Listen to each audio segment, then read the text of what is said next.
حاتم کا تعلق ایک قبیلے سے تھا۔ وہ یمن کا رہنے والا تھا۔ یمن کا علاقہ عرب سے جڑا ہوا تھا۔ عرب پر ان دنوں نوفل نامی بادشاہ کی حکومت تھی۔ وہ حاتم کی سخاوت اور علاقے میں مقبولیت سے بہت پریشان تھا۔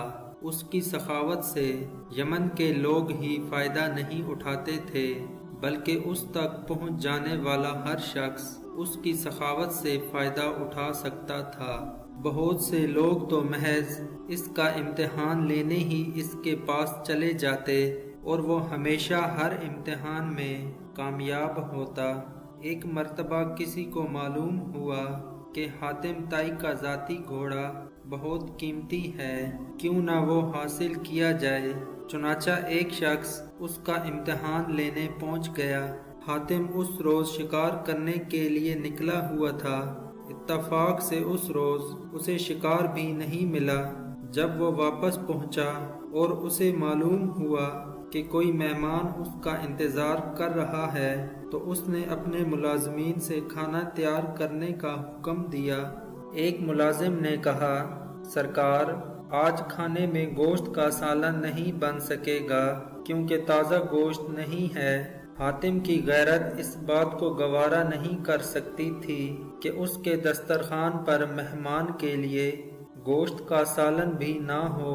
اس نے کہا، آج ہمارا محبوب گھوڑا ہی ذبح کر کے پکا لیا جائے۔ یہ فیصلہ لیتے ہوئے اسے شدید دکھ بھی ہو رہا تھا مگر اس کے سوا کوئی چارہ بھی نہ تھا۔ کھانا تیار ہوا۔ حاتم نے اپنے مہمان کی تواضع میں کوئی کسر نہ چھوڑی۔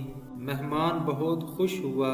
صبح جب مہمان کے جانے کا وقت ہوا تو اس نے حاتم کی مہمان نوازی کا شکریہ ادا کرتے ہوئے کہا کہ اگر آپ اپنا گھوڑا بھی مجھے عنایت کر دیں تو بڑی بات ہوگی۔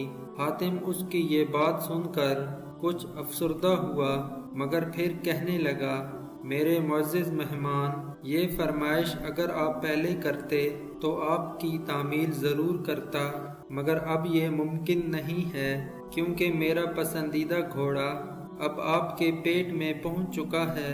اس کے ساتھ ہی اس نے ساری مجبوری بتائی اور اسے اشرفیوں سے بھری تھیلی نذرانے کے طور پر دی تاکہ ان اشرفیوں سے وہ ایک قیمتی گھوڑا خرید سکے۔ اس نے اشرفیوں کی تھیلی لینے سے انکار کر دیا مگر حاتم نے کہا، یہ آپ کو رکھنا ہی ہوگی کیونکہ میں اپنے مہمان کی فرمائش پوری نہ کر سکا ہوں۔ ادھر عرب کا بادشاہ یہ سوچ رہا تھا کہ اگر حاتم کی سخاوت اور مقبولیت اسی طرح بڑھتی رہی تو پھر لوگ اس کی طرف جائیں گے۔ اس نے ایک بہادر اور طاقتور سپاہی سے کہا کہ وہ حاتم کو قتل کر دے، اس کے عوض اسے بھاری انعام ملے گا۔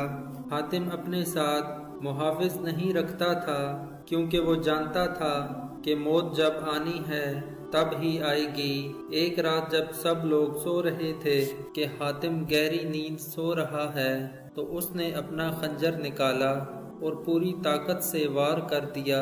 عین اسی وقت حاتم نے کروٹ لی اور سپاہی کا نشانہ چوک گیا۔ اس دوران حاتم نیند سے بیدار ہو گیا اور سپاہی کو قابو کر لیا۔ حاتم نے کہا، تم یہاں سے چلے جاؤ۔ حاتم کا یہ رویہ دیکھ کر سپاہی کہنے لگا، حضور مجھے معاف کر دیں، مجھ سے بہت بڑی غلطی ہوئی ہے، میں توبہ کرتا ہوں اور آئندہ سے ہمیشہ آپ کا وفادار رہوں گا۔